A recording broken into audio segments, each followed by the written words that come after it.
Good morning everyone. अभी हाल ही में बहुत सारे आर्टिकल पब्लिश हुए हैं जिसमें ये बोला गया है कि अरुणाचल प्रदेश में चाइनीज सैनिक आए थे। अगर मैं ये वाला क्षेत्र की बात करूं, ये तवांग वाला क्षेत्र है, इसमें आए थे और उन्होंने इंडियन ट्रूप के साथ उन्होंने फाइटिंग की, जिसमें भारत की तरफ से लगभग 8 जो सोल्जर हैं वो घायल हो गए हैं और चाइना की तरफ से लगभग जो 10 वहाँ के सैनिक हैं वो घायल हुए हैं। तो इस तरीके से जो रिपोर्ट है पब्लिश हो रही है, ये जो घटना बताई जा रही है वो 9 दिसंबर की बताई जा रही है। लेकिन जिस तरीके से मीडिया में अभी तक ये पब्लिश नहीं हुई है घटना, तो ये जो पब्लिश हो रही है वो हो रही है 12 तारीख को न्यूज़। तो इसमें क्या हुआ है कि बहुत सारी जो पॉलिटिकल पार्टीज़ हैं उन्होंने इस चीज़ को क्वेश्चन किया है कि भारतीय सेना ने इस चीज़ को क्यों नहीं बताया है। तो इस तरीके से जो आर्टिकल पब्लिश ये हो रहे हैं कि LAC जो होता है कि लाइन ऑफ एक्चुअल कंट्रोल जो होती है अरुणाचल प्रदेश में, उस तरीके से 9 दिसंबर को ये पूरी घटना घटी है जिसमें चाइनीज ट्रूप आए हैं इंडियन टेरिटरी में। तो इसके बाद हमने ये देखा है कि लगातार उसमें दोनों तरफ से फाइटिंग हुई है, जिससे दोनों तरफ के जो सोल्जर हैं वो घायल हुए हैं। और इसमें जो चाइनीज़ सैनिकों की जो गिनती बताई जा रही है, उसमें जो टोटल गिनती है वो लगभग, इसमें किसी अखबार में 300 बताई जा रही है, कहीं पे 600 बताई जा रही है। तो इसमें ये बताया जा रहा है कि इसके जवाब में फिर भारतीय सैनिकों ने इनकी तरफ से फिर जवाबी कार्रवाई की है। लेकिन ये चीज़ भी सामने आ रही है कि भारत की तरफ से और चाइना की तरफ से किसी भी, दोनों तरफ की सैनिकों की तरफ से गोलियां नहीं चली हैं। गोलियां किसी भी तरीके से नहीं चली हैं, दोनों की तरफ से सिर्फ हाथापाई की जा रही है और उनकी तरफ से जो दूसरे टाइप के जो हथियार वेपन हैं वो यूज़ किए गए हैं, जिससे दोनों तरफ के जो सोल्जर हैं घायल हुए हैं। तो इस तरीके से पब्लिश हुई है। अगर मैं इसकी मैप की बात करूं तो जो ये क्षेत्र है, देखिए ये वाला जो क्षेत्र है, इस वाले क्षेत्र में ये पूरी घटना हुई है। ये अरुणाचल प्रदेश वाला क्षेत्र है। जब हम यहाँ से इंडिया के यहाँ से जब हम नॉर्थ ईस्ट में जाते हैं तो अरुणाचल प्रदेश का जो भूटान से लगता हुआ ये वाला क्षेत्र है, इस क्षेत्र में ये पूरी घटना हमें देखने को मिली है। इसका जो दूसरा बड़ा कारण नज़र आ रहा है वो ये है कि क्योंकि बहुत टाइम से, जब हम 1962 की, जब हमारी इंडिया और चाइना की वॉर हुई थी, तब से क्या होता है कि जो चाइना है इस वाले क्षेत्र को अपना मानता है। तो इस वजह से वहाँ पे ये जताने की कोशिश करता है, क्योंकि उसका कहना ये है कि ये जो क्षेत्र है वो तिब्बत का पार्ट है, इसलिए ये क्षेत्र हमारा है। लेकिन क्या होता था कि जो तिब्बत का पार्ट है इन्होंने कब्जा किया था, लेकिन जो मैकमोहन लाइन है वो भी हम फॉलो करते हैं। अगर मैं मैकमोहन लाइन की बात करूं तो वो मतलब अंग्रेजों द्वारा बनाई गई एक लाइन थी, रेखा थी इंडिया और चाइना के बीच में। तो उसको क्या होता है कि उसको चाइना नहीं मानता है। उसके बाद हमने ये देखा है कि इससे पहले सन 2020 में जो गलवान इंसिडेंट हुआ था, जिसमें दोनों सैनिकों के बीच में झड़प हुई थी, जिसमें क्या होता है कि अभी हाल ही में हमने देखा था कि जब SCO की बैठक होनी थी तो उसमें कुछ पेट्रोलिंग पॉइंट 15 से उनकी जो सेना है वापस गई थी। तो इसके ये चीज़ भी हमने देखी है। तो ये चीज़ें सामने नज़र आ रही हैं कि India Chinese troop clash in Arunachal Pradesh, the Tawang sector. तो ये चीज़ें सामने आ रही हैं। उसमें ये जो घटना बताई जा रही है, ये घटना बताई जा रही है 9 तारीख की। इसके बाद क्या होता है कि जो कांग्रेस है, जो पॉलिटिकल पार्टी है, उन इस चीज़ को लेकर कमेंट भी उन्होंने किया है कि इस तरीके से जो घटनाएं हैं, अगर कोई घटना हमारे यहाँ पे अगर 9 तारीख को होती है तो उसको हम 12 तारीख आप क्यों दिखाते हैं। अगर एग्जैक्ट टाइम पे दिखाओगे तो इससे क्या दिक्कत हो जाएगी, क्योंकि हमें ऐसी दिक्कत नहीं है। अगर आप ये चीज़ दिखाओगे तो उन्होंने इस चीज़ को बहुत कंडेम किया है कि इस चीज़ से आप मत करिए कि इस सारी घटनाओं को, जिस तरीके से हमारे टेरिटरी में कोई सैनिक अगर बैठते हैं तो इस चीज़ को इतनी लेट आप पब्लिश कर रहे हो इन सब चीज़ों को।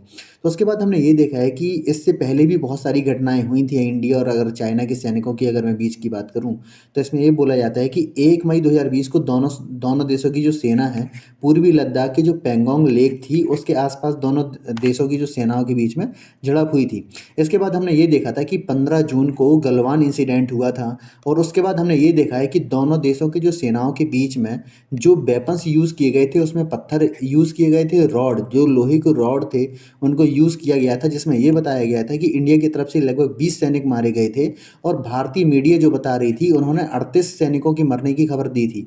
लेकिन अगर मैं चाइना की सैनिक की बात करूं तो चाइना की जो मीडिया है उन्होंने लगभग 4 सैनिक इनमें बताए हैं कि हमारे 4 सैनिक मरे थे। लेकिन अमेरिका मीडिया थी, अमेरिका मीडिया ने इसको रिपोर्ट दर्ज किया है कि लगभग उनके 45, मतलब 40 से 45 जवान मरने की उन्होंने खबर इसमें दी थी।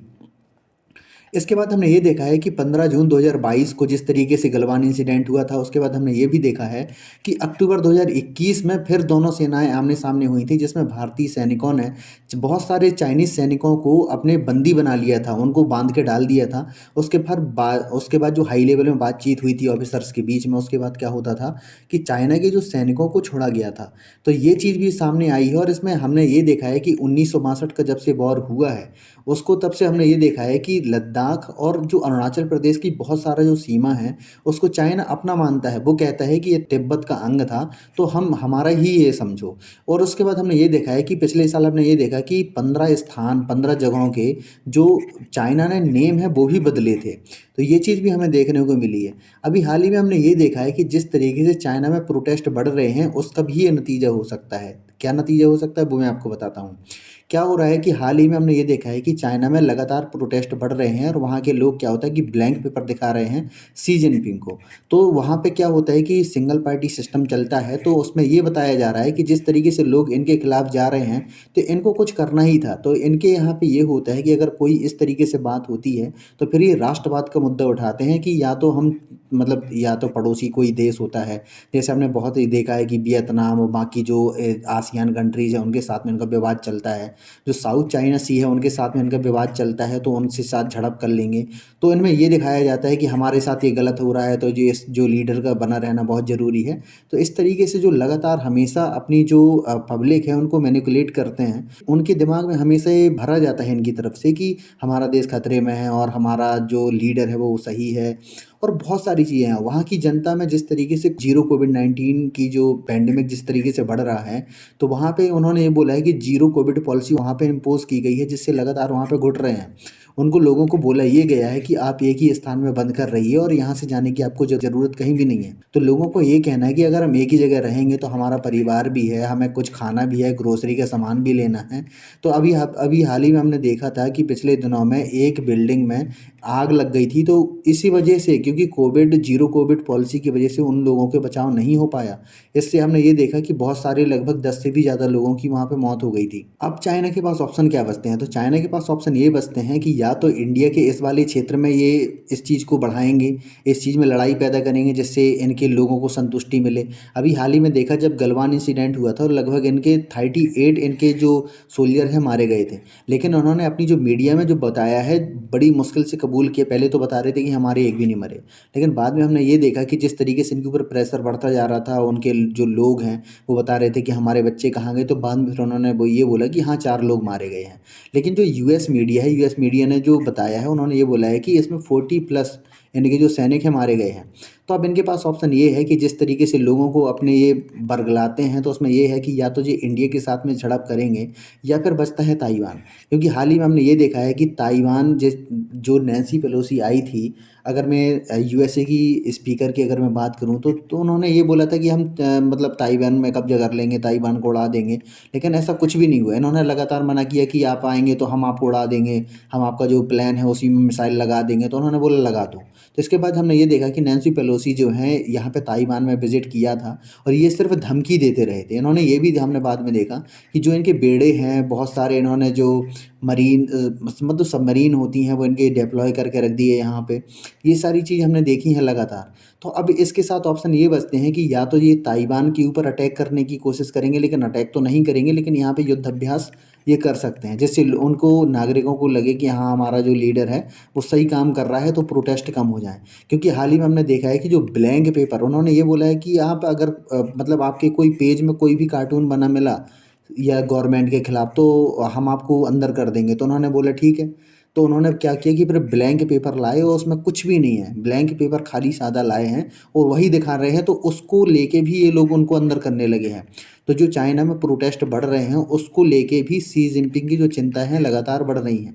तो ये सारी चीज़ें हैं जिस वजह से इंडिया और चाइना का जो यहाँ पे क्लैश है, ये चीज़ भी इनको देखने को मिलती है कि इंडिया की सेना इतनी कमज़ोर नहीं है कि आप 1962 के मान के चलो कि 1962 में जिस तरीके से बढ़ गए थे, आज हमारा वो हमारे पास हथियार हैं, हमारे पास सेना है कि आज इस टाइप से कुछ नहीं हो सकता। ये चाइना भी जानता है। लेकिन क्या होता है कि वो झड़प करने की सोचता है कि कम से कम उनके लोगों को शांति मिले। ये है इसकी असली वजह। तो आशा करता हूँ कि आपको वीडियो अच्छा लगा होगा। अगर आपको वीडियो अच्छा लगा हो तो प्लीज़ इसको लाइक कीजिए, सब्सक्राइब कीजिए और शेयर कीजिए। धन्यवाद।